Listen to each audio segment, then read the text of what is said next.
Thank you everyone for joining us today.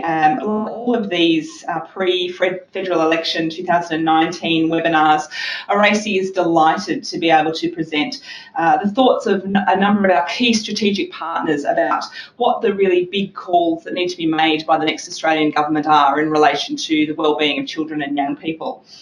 I would normally now pause for a moment to give an acknowledgement of country, but I'm going to wait and introduce our guest speaker today before we get into that, and then I'm going to ask her to deliver that acknowledgement of country. We are delighted, thrilled actually, to have SNAICC on board as our partner organisation for today's webinar, and I'm particularly thrilled to have Muriel Bamblett on board to deliver the address today. Muriel is the chairperson of SNAICC. She's a Yorta and Dija Warang woman, and I do apologise. My pronunciation of those is going to be appalling, and I'm hoping that Muriel will be able to correct me. She's the chairperson of SNAICC, the peak body representing Aboriginal and Torres Strait Islander child and family services, and she's been the CEO of ACCO since 1999, so an incredible service to this industry. Muriel is currently active on over 30 advisory groups concerning the Aboriginal community and was heavily involved in the Northern Territory Child Protection Inquiry from 2009 to 2011. Under Muriel's leadership, ACCO has grown exponentially, with 51% of its staff Aboriginal and Torres Strait Islanders, and ACCO is the leading organisation of its type in Australia. This year, Muriel received Australian Honours for Distinguished Service to the Indigenous Community of Victoria as an advocate for the self-determination and cultural rights of children, working tirelessly to ensure Aboriginal children, especially those in care, maintain a strong connection with their cultural identity. And as I said, we are delighted to have you on board today, Muriel, and we can't wait to hear what you've got to say to the next Australian government and to our audience. And I'm looking forward to hearing the questions that our participants come up with today. So thank you, Muriel. I'm handing over to you. Okay, thanks very much for having me. Obviously, very, very pleased to be here, but I do want to begin by acknowledging the traditional owners. At present, I'm on the Wurundjeri lands in Victoria, so the people of the Kulin Nation, but it's important to acknowledge all Aboriginal nations and Aboriginal people that are here.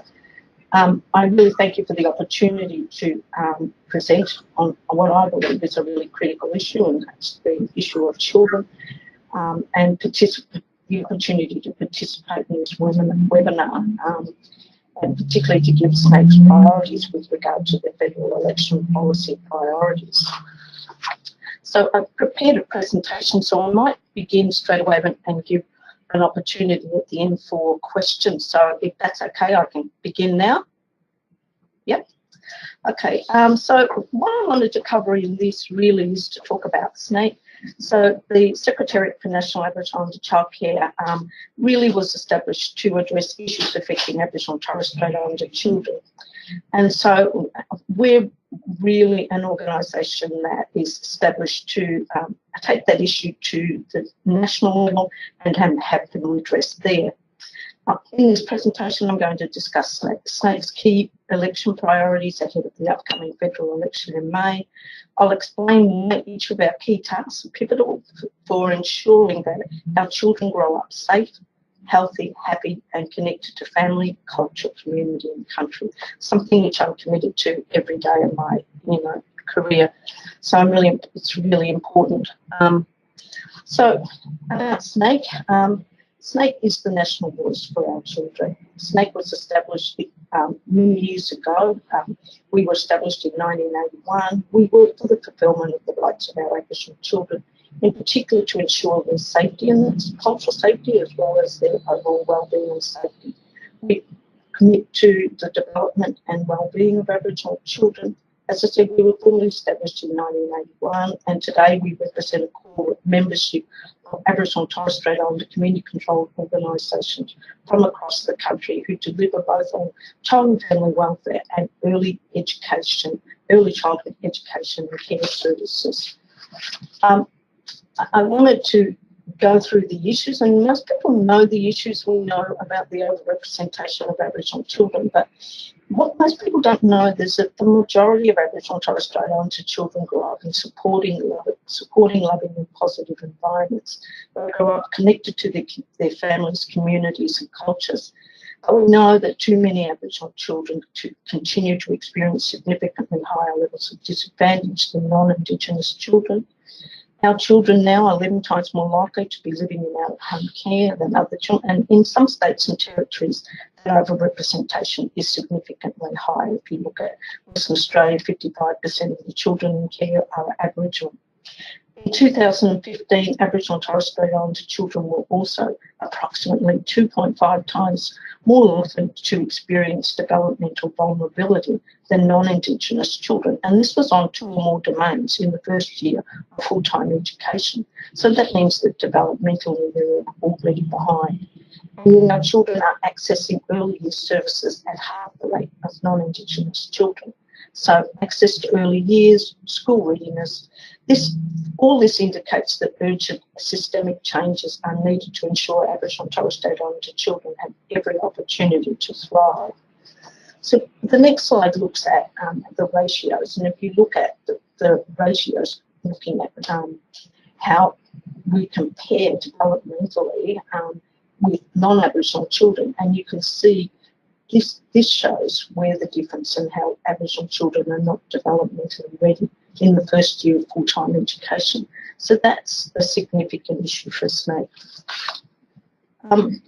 Most people would say, well, what is SNAICC and what are we doing in the national policy phase? So I've talked about who we are, but we are really key to driving reforms and we're doing a lot of work in this area. We've been involved in the Closing the Gap refresh process. SNAICC is engaging in the Close the Gap process because we want to ensure that the right targets and indicators are up.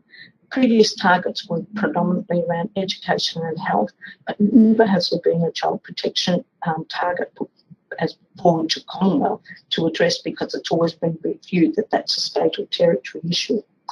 We're also working to make sure that adequate measures are taken to close the gap for outcomes for our children in the early years and to address the overrepresentation of our children in out-of-home care. There's been a national partnership forum established, so we've participated in consultation forums and meetings on proposed targets and indicators. We've also met with relevant politicians and departments to discuss the refresh and key priorities for Aboriginal and Torres Strait Islander children. One of our key messages has been that we will never achieve any of the targets if we don't have coordinated strategies both across state and territory, but also to work with mainstream organisations to address these targets. We are a member of the Joint Council on Closing the Gap, together with representatives from each state and territory. So there are Aboriginal people that are representing their states in conjunction with their state and territory body, as well as national bodies represented on a federal level. So this council is going to be responsible for finalising all draft targets, reviewing the National Indigenous Reform Agreement and developing an independent Aboriginal and Torres Strait Islander-led approach for evaluation and review of progress to meet targets. So this will be the first time that we'll really get together to look at how we close the gap, particularly in early years and child protection. We've also been working on the National Framework for Protecting Australia's Children. Through the Aboriginal and Torres Strait Islander Working Group, we are leading child safety and wellbeing policy reforms under the National Framework for Protecting Australia's Children, and this is a strategy that runs from 2000, a plan that runs from 2009 to 2020. Through that framework, all governments have agreed to implement the Aboriginal Child Placement Principle to its full extent. We've been able to help people understand that the principle is not just about where you place a child, it's also about the way you support a child to stay connected to their family and culture, the way you support the family to stay together, and the way you involve Aboriginal people in the decisions that are made for children and on behalf of children. We have a strong focus also on the early years, because we know that this is the time that is most vital to support children and families. We need to change the future for our little ones.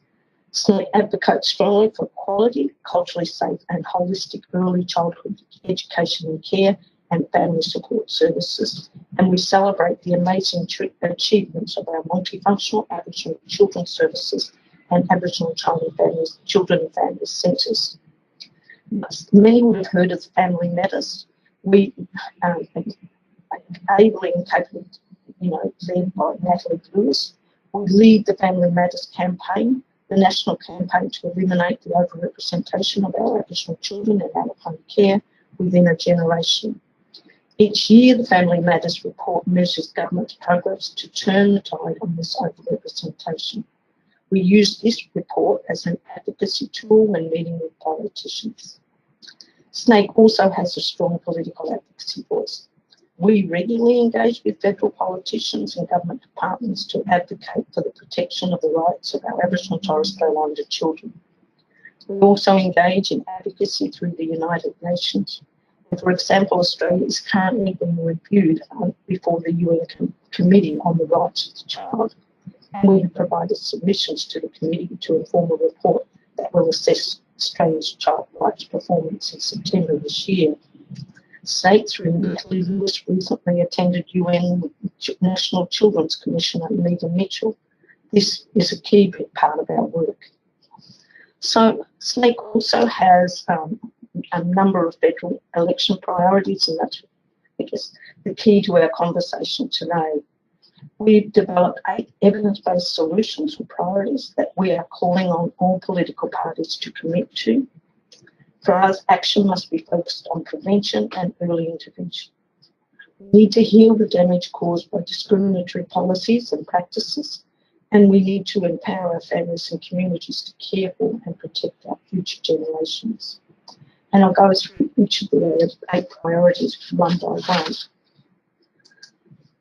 So the priority one, the first priority is that we are asking all parties to commit to the development of a national comprehensive Aboriginal and Torres Strait Islander children's strategy, and we must set generational targets to eliminate the overrepresentation of our children in out-of-home care, and we need to address the causes of child removal.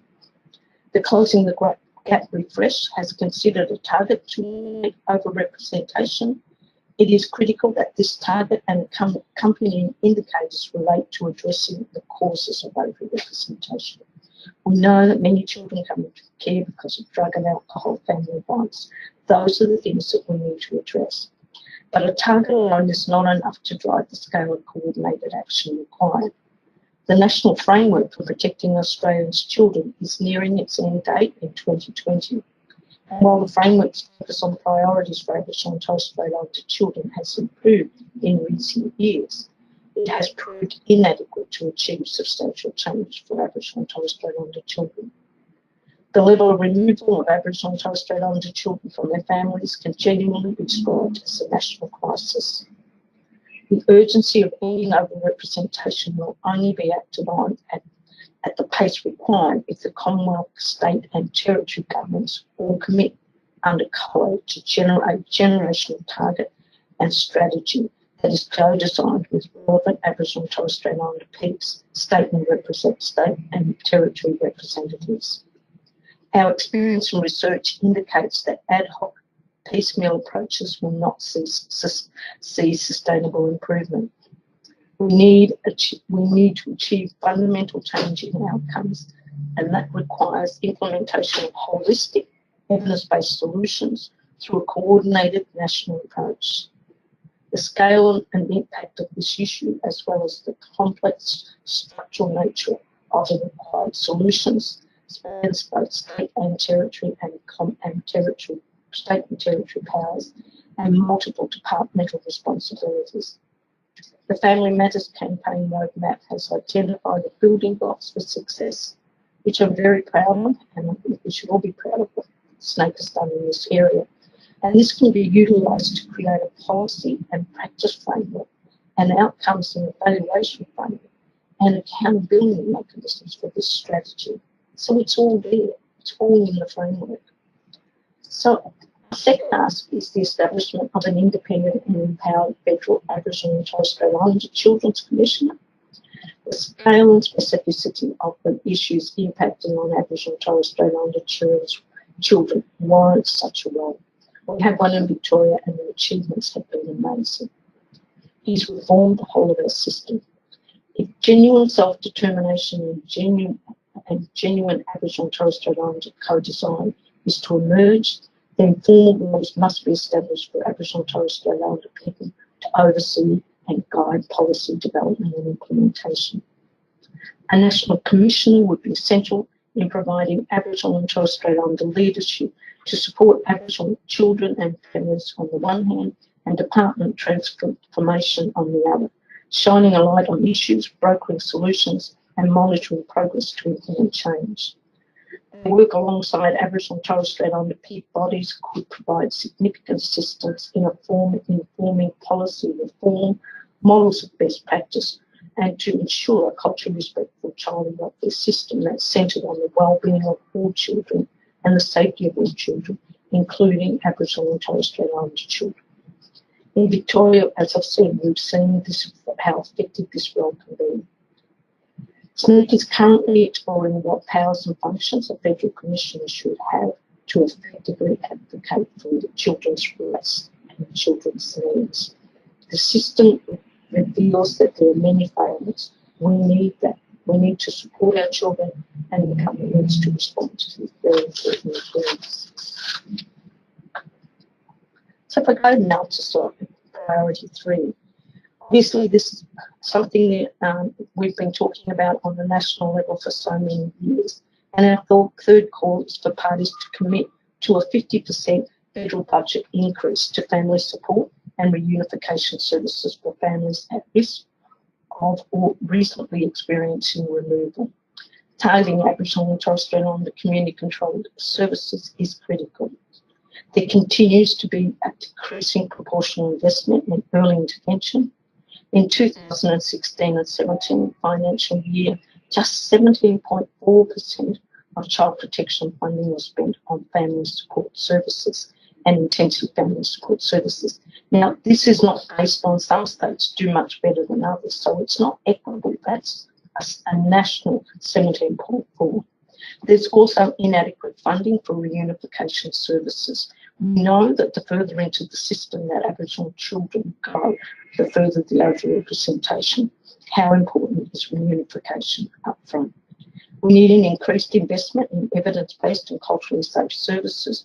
This is critical to drive the shift towards a public health model with strong prevention and early intervention measures that include redressing the adult-related issues impacting on the care of our children. We need an increase in investment to early intervention. It can't be achieved by simply shifting funding from already stretched child protection and out-of-home care. Governments must invest more and recognise the long-term cost and societal benefits of early intervention. We believe that investment in reunification services is also vital. For our children, safe reunification is the preferred option for protecting children. We know that children do much better when they're at home with their family, connected to community, culture and country. Currently, there's no national data on the number of Aboriginal and Torres Strait Islander children in out-of-home care that are reunified with their families. However, state and territory data that is available indicates that reunification rates are very low. Further, the likelihood of reunification declines if the children are not reunified within the first 12 months of being in out-of-home care. So reunification from our points is really important to get in early, and it is crucial to ensuring that children stay safely at home. So our fourth ask is the development of a model ACCO. So an ACCO, I talked about an Aboriginal community controlled organisation, and we want to look at what's the model of investment in Aboriginal organisations. So it's important that there be an investment strategy, that we expand Aboriginal services, that there's capacity development, and that we draw on best practice in rolling out the best model to meet the best needs of our Aboriginal communities. Last year's Family Matters report identified the critical importance of Aboriginal and Torres Strait Islander service delivery to improving outcomes for children, alongside the failure to invest in our organisation. So that report was really critical. Our communities have a strong interest in taking up further service provision and opportunities to build on already existing capacity to develop larger, more sustainable community control service sectors. Yet federal and jurisdictional data available on investment in Aboriginal and Torres Strait Islander agencies shows that investment is vastly disproportionate to the level of engagement of Aboriginal and Torres Strait Islander families in child protection. Many investment approaches are also limited by tightly constrained service delivery models and contract requirements that don't allow Aboriginal and Torres Strait Islander agencies to design culturally adapted and community-driven approaches for achieving the desired outcomes. There continues to be a gap in strategies to invest in and support the capacity of Aboriginal and Torres Strait Islander agencies across the country. As a result, a strategy aiming to strengthen local investment, expansion and capacity development is critical to the success of reducing the numbers of Aboriginal children in care. So priority 5 is early childhood development target. And how critical is this? We called on all parties to commit to new early childhood development targets and an accompanying strategy to close the gap in vulnerability in the Australian early developmental census and demands by 2030. So we know what those AEDC measures are and the 5 domains. These domains are closely linked to the predictors of good adult health, education and social outcomes. My doctor said to me recently, the reason that you've got perfect anatomy, and that's because your mother gave you the best early years. Isn't it a critical message that we want to send? The early childhood closing the gap targets we've called for, strengthening the current target on early childhood education to close the gap in the developmental census. 2030 with indicators on developmental outcomes for Aboriginal and Torres Strait Islander children as defined by the AEDC, access to early childhood education, including expansion of the current target to include 3-year-olds, rather than the current narrow focus on 4-year-olds, and access to early services, including for children from 0 to 2 years in the areas of particular vulnerability. So we know we've got pockets of our communities that are very vulnerable. We've also called for a strategy to achieve these targets. This strategy would need to focus on improving access to quality, culturally safe, integrated early services for our children. So priority 6, again, is something that's critical, and that's for universal preschool access for 3 and 4-year-olds. This includes additional funding to ensure Aboriginal and Torres Strait Islander children have access to a minimum of 3 days per week of high quality preschool. The evidence shows us that greater access to quality early childhood education and care can improve lifelong educational, social and health outcomes for our children.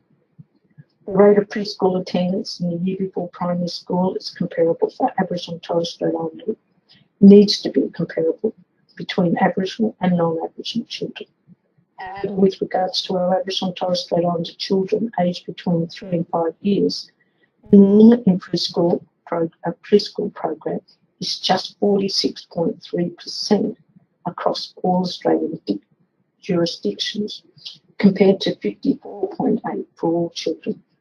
So there is a significant disparity in enrolment levels in those 2 years before school. So universal access to preschool for 3 and 4-year-olds will be an important step in ensuring that children get the best start in life and are developmentally on track when they start school. So priority 7 is amending the activity test in the new childcare package. We've done so much advocacy on this. This is so concerning. 7th task is also said for all parties to commit to amending the activity test within the childcare subsidy to provide up to 30 hours per week of subsidised childcare for Aboriginal and Torres Strait Islander children without their parents having to meet work or study requirements. The new childcare package decreases the minimum government subsidised hours of childcare available for some families on low incomes where either parent doesn't meet certain requirements. From our point of view, this has resulted in many Aboriginal and Torres Strait Islander children accessing fewer hours of early childhood care or dropping out. A recent survey we've done about the early years services has identified the numbers of Aboriginal children dropping out of these services. These developments are particularly a cause of concern as Aboriginal and Torres Strait Islander children are already experiencing developmental vulnerabilities at a disproportionate rate when compared with non-Indigenous children. Reduced access to vital early childhood services will further exacerbate this disadvantage. Providing a minimum of 30 hours of access for all Aboriginal and Torres Strait Islander children is necessary. There needs to be special measures to close the gap on early childhood development. As a small proportion of the population, the cost for government to do this would not be that high, but the savings from our point of view would be about improving health and well-being and improving outcomes, and how much would that benefit the future of our children. So our final call is for all parties to commit to investing in quality Aboriginal community-controlled and integrated early years services, and we ask that this be done through a specific early education program with clear targets to increase coverage in areas of high Aboriginal and Torres Strait Islander populations with high levels of disadvantage. For us, integrated early years services offer one of the most powerful opportunities for changing the trajectory of Aboriginal and Torres Strait Islander children and families. I've witnessed this firsthand by seeing my grandchildren go through the multifunctional Aboriginal children's services. I see them today being in university. I see them culturally strong, and this is critical. So Aboriginal and Torres Strait Islander services offer a unique type of support that is culturally grounded, holistic in terms of providing wraparound services, trauma-informed and responsive to the complex and multifaceted needs of children and families, particularly those that are experiencing high levels of vulnerability. These services provide an essential lifetime for families that are unable or unwilling to access mainstream services due to experiences of both racial discrimination and culturally inappropriate practices. Also, almost half of all children who are removed to out-of-home care are removed by the age of 4. The evidence shows us that greater access to integrated services that include maternal and child health services and early childhood education and care can provide outcomes for our children. It can also increase the resources and knowledge available to families to deal with child protection concerns. However, many services are under-resourced to reach their potential and have faced high levels of funding instability. These centres are also important to identify children's trauma and to be able to address issues of trauma, understand how trauma impacts on children and their learning. From our point of view, the move to subsidy-based and market-driven models of childcare designed for working families through reforms introduced in 2018 has only increased concern about the future effectiveness and viability of these vital preventative services. A well-resourced Aboriginal and Torres Strait Islander early childhood and education services is important and essential and indispensable component of improving developmental outcomes for children and preventing trajectories that lead to child protection intervention. Investing in preventative solutions is not only vital for improving outcomes and reducing systemic disadvantage, it ultimately leads to reduced spending at the tertiary end of the child protection, health and other systems.